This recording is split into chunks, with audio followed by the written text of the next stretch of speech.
बाबर तराई के लिए एरिया है और इनका जो जियोग्राफिकल फीचर्स 700 से लेकर 1200 मीटर तक का भी इसमें एलिवेशन का जो रेंज है।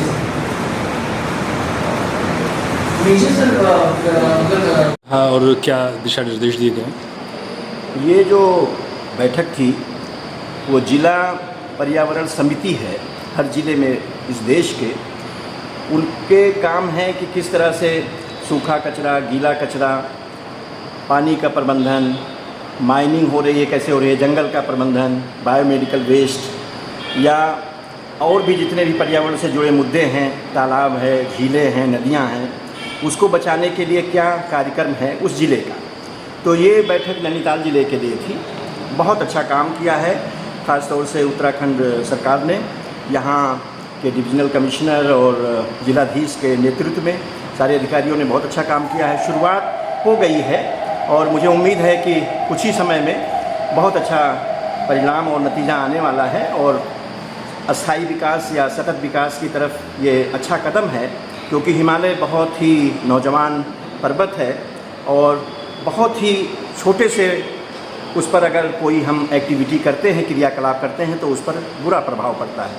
लेकिन ये ज़रूरी है कि इस हिमालय की वजह से इस पूरे देश का, इवन मैं ये कहूँगा पूरे देश के हर कोने में इसका पर्यावरण का प्रभाव दिखाई देता है, चाहे वो मौसम का हो, चाहे वो बारिश का हो, चाहे ठंडक का हो, गर्मी का हो।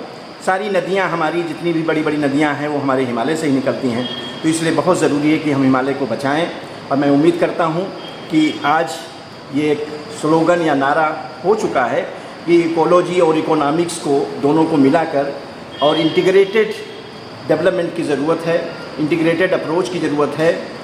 एकीकृत जो हमारा पूरा प्लानिंग हो वो ऐसा हो कि इकोलॉजी और इकोनॉमिक्स को दोनों मिलाकर हम काम करें और इंटीग्रेट करके काम करें। दूसरा, हर नागरिक का कर्तव्य है कि वो सरकार के कामों में हाथ बटाए और पर्यावरण को एक धर्म के रूप में मानकर और ये समझ ले कि हमारे लिए और आने वाली पीढ़ी के लिए बिना पर्यावरण प्रबंधन के हम नहीं बच सकते हैं। इस तरह से काम करें तो सरकार का काम और बहुत बखूबी होगा और बहुत अच्छा होगा। बहुत बहुत खनन भी ज़रूरी है। खनन इसलिए ज़रूरी है कि आपको बालू, आपको मिट्टी का खनन हो, चाहे वो बालू का खनन हो, चाहे पत्थरों का हो, रोड कंस्ट्रक्शन के लिए, बिल्डिंग कंस्ट्रक्शन के लिए, लेकिन वो वैज्ञानिक तरीके से होना चाहिए, कानून के दायरे में होना चाहिए।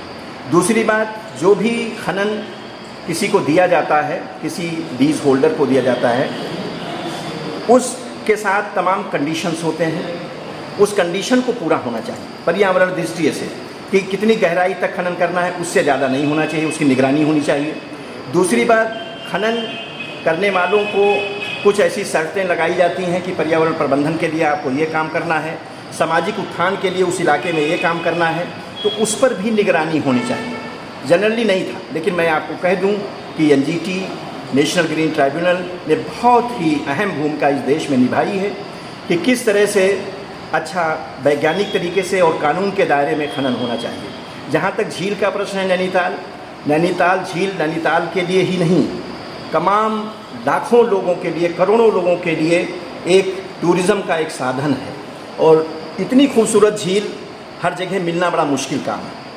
उसके लिए प्रशासन अच्छा काम कर रहा है। मैंने सुझाव दिया है कि वहाँ पर एक हाइड्रोबायोलॉजिकल स्टेशन होना चाहिए, जिससे 24 आवर उस झील के पानी की गुणवत्ता का, उसके स्वास्थ्य का हमको पता चलता रहे और जहाँ भी हम खराबी देखें कि ऑक्सीजन की कमी हो गई या उसमें फीकल कोलिफॉर्म ज़्यादा हो गया या प्रदूषण का कुछ लक्षण दिख रहा है, हम उसको दुरुस्त करने का तुरंत काम शुरू कर दें। तो झील लाइफलाइन है नैनीताल के लिए, उसको बचाना है और मैं उम्मीद करता हूँ कि प्रशासन उस पर जुटा हुआ है और बहुत अच्छा काम कर रहा है।